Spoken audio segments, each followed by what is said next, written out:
안녕하세요. 친절한 약사입니다. 오늘 이 시간에는 아토피 환자분들은 필수적으로 바르시는 게 보습크림이겠죠. 왜냐하면 굉장히 건조해지거든요. 진물이 나는 그런 아토피도 건조하고 각질이 생기는 아토피는 더더군다나 건조하죠. 그래서 바르는 거에 굉장히 많이 신경을 쓰시더라고요. 그래서 제가 지난 시간에도 예전에도 한번 말씀을 드렸던 것 같은데 아토피 환자들은 어떤 크림을 발라야 할까? 저는 되게 고민이 많습니다. 실제로 우리가 알러지 검사를 해보면 우리 몸에 좋다고 하는 이런 식물들이 내 몸에서 독성을 일으키는 경우가 많기 때문에 그런 부분들을 모르고 계속 바르신다 그러면 약이 아니라 그게 독이 될 수가 있다는 거죠. 대표적으로 사실 가장 많이 쓰시고 계셨던 분들이 알로에 크림 같은 거 많이 쓰시더라고요. 왜냐하면 알로에 크림 같은 경우는 가격이 굉장히 저렴하고 통이 커서 전신에 알러지 있는 환자분들이 좀 부담 없이 바르실 수 있고, 또 우리가 알로에 하면 항염작용이 있고 좀 몸을 시원하게 하는 그런 것 때문에 많이 선호하시는데, 알로에 크림이 좋을 수 있습니다. 그런데 실제로 알로에에 대한 알러지가 있거나 이런 치료 성과가 좋다는 건 그만큼 또 거기에 독성이 있을 수도 있거든요. 그래서 아토피 환자분들 중에서 알로에를 오래 쓰셨는데 사용을 중단하시고 약간 호전 속도가 빨라지는 케이스들도 있었어요. 그러다 보니까 이게 좋다 저게 좋다 어떻게 말씀을 드릴 수가 없는 좀 난제인 것 같아요. 그런데 제가 지금 아토피 환자들의 중요한 포인트는 뭐냐면, 보습이 안 돼서 건조해진 게 절대로 아니라는 거예요. 보습에 대한 문제가 아니라 염증이 생기게 되면 건조해진다는 거죠. 똑같은 부위에 손에 아토피가 이 부분이 있는데 여기는 굉장히 건조하니 옆에 있는 피부는 건조하지 않거든요. 그러니까 피부 어떤 체질적으로 나오는 게 아니라는 거, 환부에 염증 때문에 나오는 거라는 거. 그래서 단순하게 보습을 위한 기름막을 쳐준다거나 이런 거에 포인트를 맞추시면 안 될 것 같고요.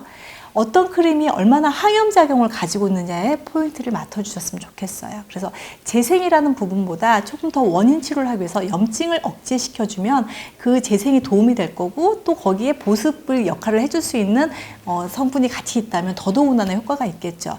근본적인 거는 내 면역 시스템을 바꾸는 게 가장 중요합니다. 그거 없이 외부에서 뭘 발랐다거나 아무리 좋은 크림을 발랐다 하더라도 그걸로 완치될 수 없습니다. 그래서 그 부분은 또 오해가 없으시길 바라고요.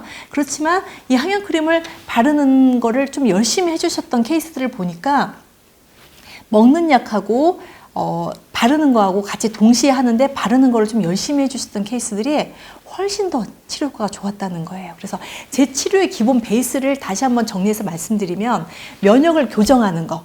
자, 우리 몸속에 있는 면역세포를 교정하는 게 아주 중요한 포인트고요. 두 번째는 피부 조직 안에서 항염작용을 할 수 있는 세포 교정을 해주는 거. 그게 두 번째거든요. 이 크림이라든가 오메가3 감말리노렌산 같은 경우는 세포를 재생시켜주고 교정하는데, 그러니까 염증이 일어나지 않는 세포로 교정하는데 필요한 물질이에요. 그래서 두 가지 컨셉으로 나눌 수가 있거든요. 면역을 치료하는 거, 그리고 세포를 교정하는 거. 예를 들면은 방화범이 자꾸 어떤 집에 불을 계속 내는 거예요. 그럼 집을 또 새로 지어야 되잖아요. 그럼 여기서 어떻게 이 문제를 해결할 것이냐? 방화범을 잡는 게 가장 중요하겠죠. 그리고 나서 집을 또 고쳐야 되는데, 집을 새로 지을 때는 어떤 집을 지을까요?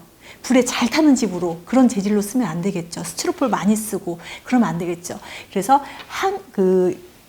불이 타지 않는 불연성 물질을 계속 만들어준다면, 만약에 방화범을 지금 현재는 못 잡고 있지만 불을 내도 큰 피해가 있는 걸 많이 줄어들 수 있을 거예요. 그런 의미에서 염증을 일으키는 면역세포를 교정하는 거, 그리고 내 세포가 그 면역세포로 공격을 받았을 때 그 공격에 대한 피해를 좀 줄일 수 있는 거.